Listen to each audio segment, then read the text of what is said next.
Hello everyone, today I'll show you how to change text font color in a fill our text box using Nitro Pro PDF Editor. This is a fill our text box and simply you cannot change this fill our text box text font color.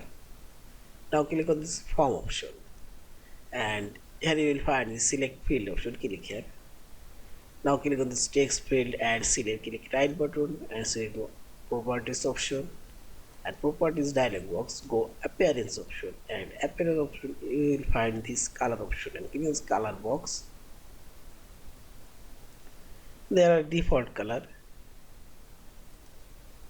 this one, and also you can add more color, add this color pen and this color pattern, this one, and say it okay and say text color of change. Also it says this text box text color similar we do it.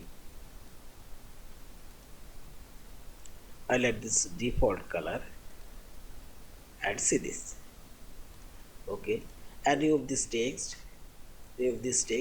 and type new text and see this text color now automatically set.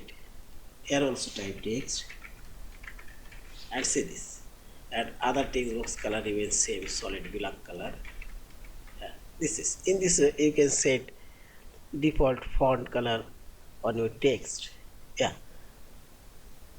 thank you for watching. Please subscribe, like, share and comment.